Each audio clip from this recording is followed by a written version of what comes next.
Going to an isolated campaign to tell our Lonely Princess 69, the Nala Easy Makeup, the most famous. Seorang YouTuber bernama Alex sedang memberitahukan kepada para penontonnya jika minggu depan dia akan collab dengan beberapa YouTuber untuk membuat konten tentang cerita pengalaman horor. Konten tersebut akan mereka buat di suatu perkemahan kecil yang ada di Prancis. Setelah Alex selesai membuat video, kita kemudian diperlihatkan salah satu followernya yang sedang mengoleksi foto-foto miliknya dan bahkan beberapa YouTuber lainnya.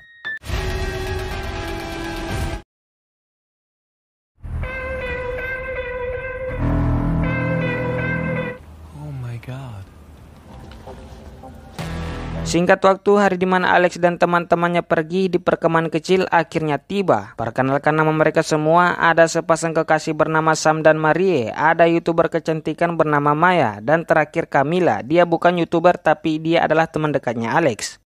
Mereka semua pun masuk dan ngobrol santuy sambil nonton film. Sedangkan di sisi lain memperlihatkan si stalker yang baru saja telah mengetahui jika Alex dan kawan-kawan sudah sampai di perkemahan kecil tersebut. Kita pun dikasih lihat kilas balik tentang kejadian pembunuhan dan ternyata itu adalah mimpi buruknya si Camilla. Entah masa lalu buruk apa yang pernah Camilla alami, tapi nampaknya itu sangat buruk karena sampai sekarang Camilla masih terbawa mimpi.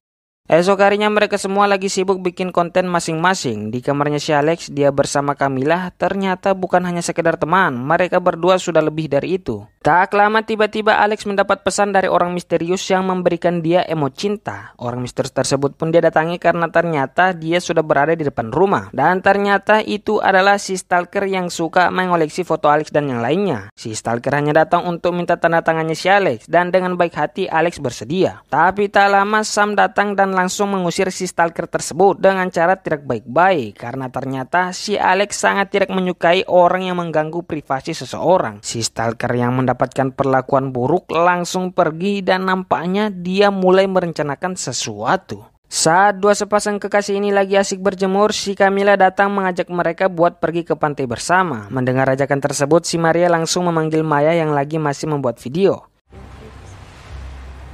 Singkat cerita, mereka semua pun lagi asik tertawa bercanda bersama di pantai sambil minum-minum. Setelah selesai mereka pun kembali dan singkat waktu malam hari Maya kembali ngonten lagi. Kali ini Maya bersedih karena ada salah satu orang yang berkomentar negatif di live streamingnya.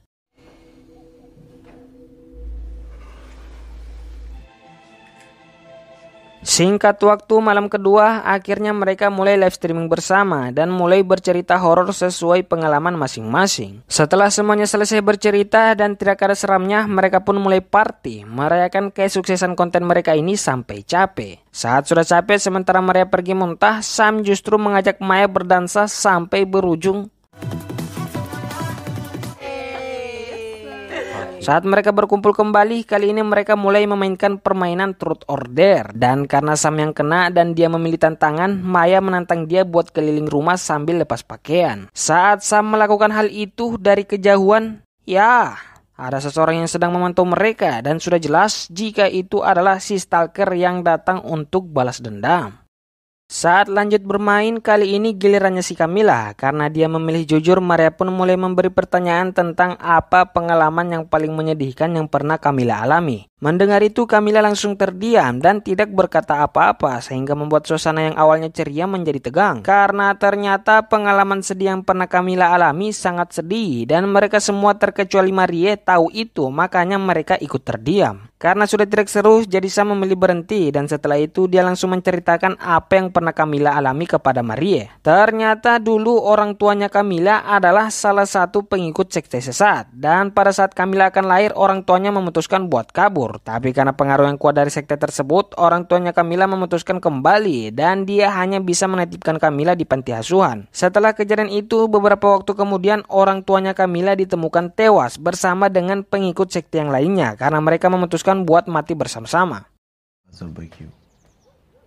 Besok harinya mereka lagi asik tertawa bercanda bersama sampai mana Maya tidak sengaja mengatakan jika dia telah berciuman dengan Sam. Si Maria yang mendengar itu langsung cemburu dan memutuskan buat ke tempat sepi buat bersedih. Fuck them. Fuck. So creepy.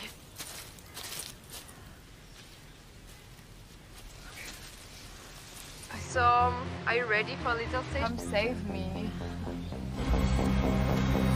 Ya, saat Maria lagi joget-joget seksi melampiaskan rasa cemburunya, tiba-tiba si stalker yang menggunakan topeng langsung menyerang dia sehingga malam ketiga saat mereka baru menonton live streaming si Marie, ternyata si Marie masih lagi disiksa. Sam dan Maya percaya jika itu hanya bohongan, sedangkan Alex dan Camila percaya jika itu beneran. Maka dari itu mereka memutuskan buat mencari Marie. Sementara mereka melakukan itu, Sam dan Maya justru lagi asik berduaan di kamar. Belum sampai kita bercocok tanam, Maya memilih berhenti karena mau bobo, dan sebelum itu dia pergi mandi terlebih dahulu. Saat lagi berendam, tiba-tiba lampu mati nyala. Dikira itu ulahnya Maria yang telah kembali, tapi ternyata ya, itu adalah si stalker. Dan tanpa mengatakan apa-apa, si stalker langsung mengkapak Maya sampai modar.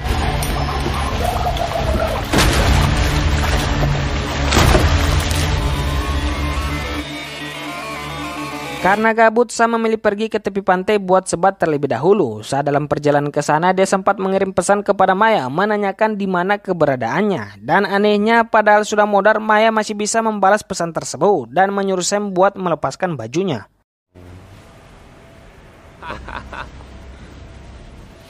I get it. Okay. Dikira itu adalah Maya, tapi bukan. Itu adalah si stalker, dan karena itu adalah si stalker, nyawanya si Sam pun dibuat melayang.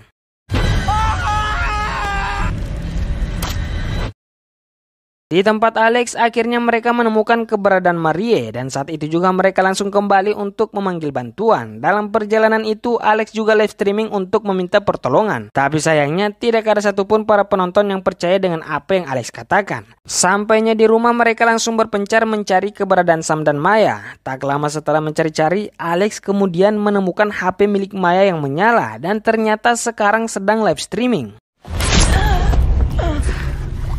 Ya, tiba-tiba si stalker langsung menikam Alex sehingga dia modar saat itu juga. Di tempat Camila, setelah menenangkan diri karena panik, dia kemudian mencari Alex. Tapi sialnya, dia justru bertemu dengan si stalker sehingga perut dia pun terkena sayatan. Tapi untung dia berhasil melarikan diri.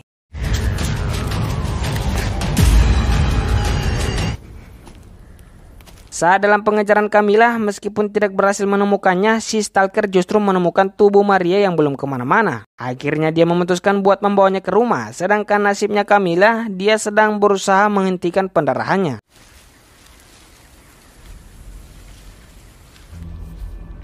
Tubuh Alex dan kawan-kawan pun disusun, kemudian si stalker mulai live streaming. Saat sudah mulai, Alex langsung bergerak dan ternyata dia masih hidup. Di waktu yang bersamaan di luar ternyata Camila juga sudah sampai. Melihat semua temannya disiksa, Camila kemudian memutuskan buat melawan. Dan sebelum itu dia sempat membuat video permintaan bantuan. Setelah mempersiapkan mental, Camila pun mulai beraksi dan akhirnya